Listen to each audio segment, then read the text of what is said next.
Although the Russians were about to receive the best of British jet technology, certain questions remained. The visit to the Rolls-Royce factory would put them to rest. The Russians had another trick up their sleeves.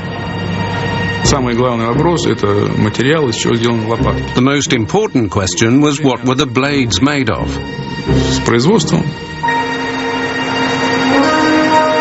During the tour of the factory, one of the members of the delegation wore special boots with spongy soles, and he secretly trod all around the metal lathe, so lots of shavings stuck to his boots. He took these shavings back to analyze in the USSR, so by the time the engine was purchased, they already knew the composition of the alloy, and this helped to speed up the copying of the Nien engine and launch the Russian engines into mass production. The supposedly harmless gift of the jet engine turned out to be a deadly mistake by the British.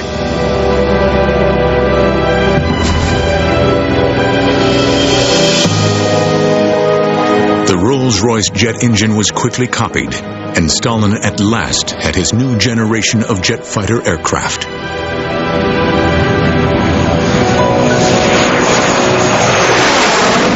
In just 4 years, MiG-15s would be shooting down American and British planes over Korea. You're watching Heavy Metal, here on the History Channel.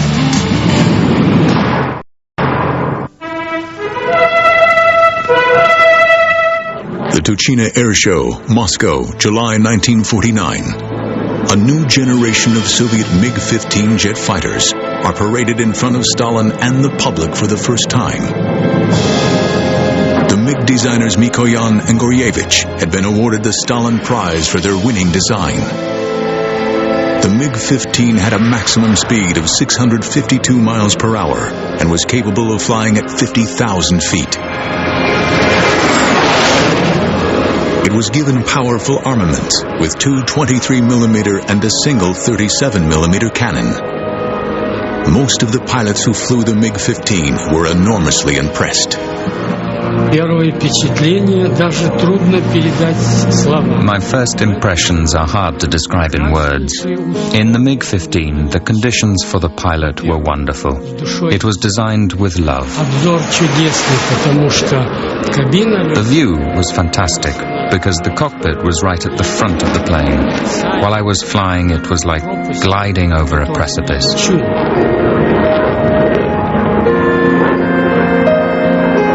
The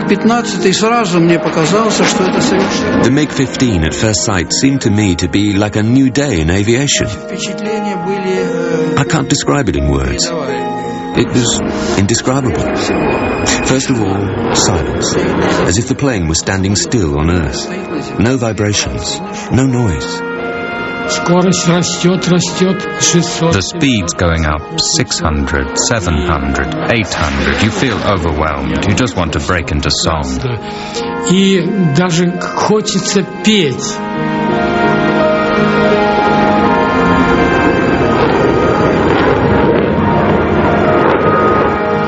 But the Russians were still behind American technology in the race for the next generation of modern jet fighters.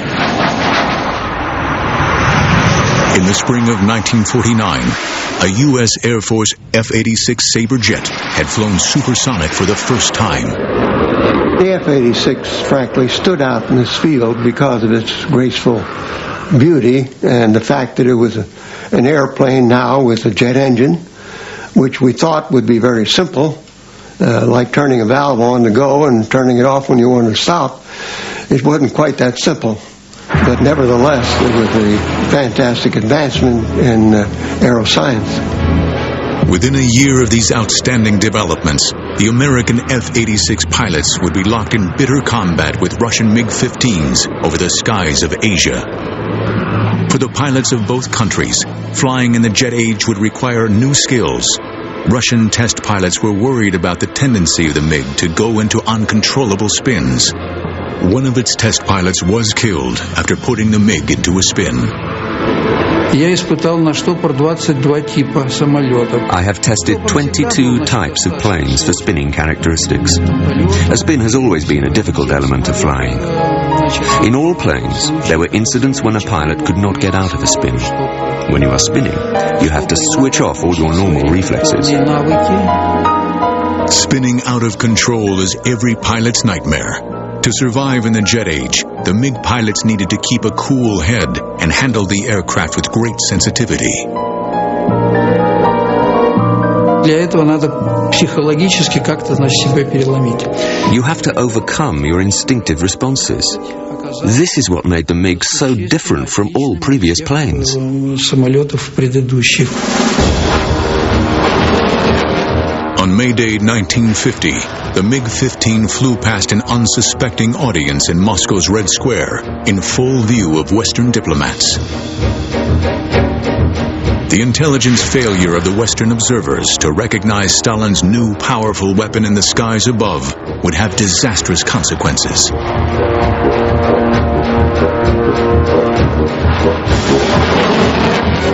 MiGs were already in the throes of full-scale production. Only a month later, the Soviet-supported North Korean People's Army launched a massive invasion of South Korea.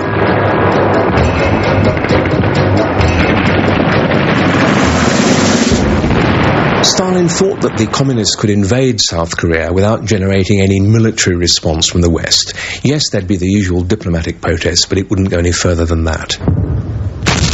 In fact, he'd misjudged the situation badly. President Truman responded quickly. The United Nations agreed to send troops. And within 4 months, the invading North Koreans had been rolled right the way back. Now, American B-29 bombers roamed across North Korea's skies with no resistance, and fighter bombers continuously attacked troop movements at will. By November 1950, UN forces had advanced right across North Korea and were approaching the Chinese border along the Yalu River.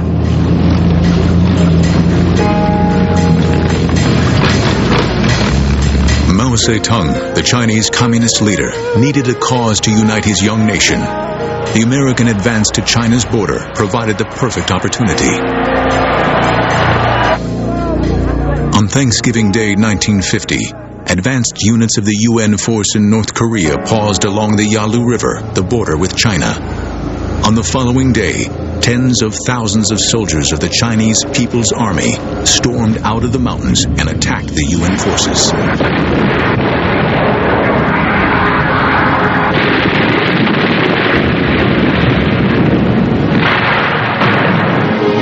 As the bitter winter weather closed in, UN troops were forced into a humiliating retreat. Stalin knew he had to support his communist ally, but only under total secrecy. In December 1950, Soviet MiGs were deployed in China to be flown secretly by disguised and highly experienced Russian pilots. Сохранялась тайна нашей отправки на Дальний Восток. Сняли нас все знаки. Our departure to China was to remain a secret, so all our insignia had to be removed. We looked as though we had been demobilized. On arrival, we were all given Chinese uniforms, but most officers did not like it. So as soon as they got their pay, the officers changed into civilian clothes and wore those instead.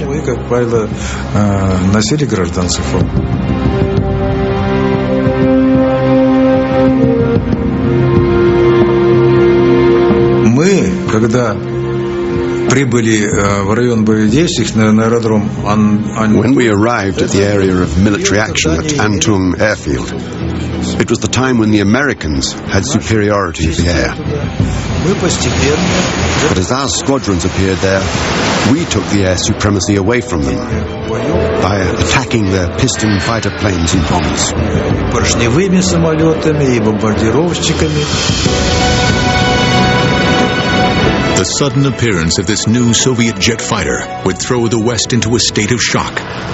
The stage was now set for the first jet versus jet encounters in fighter combat and a new chapter in the history of air war.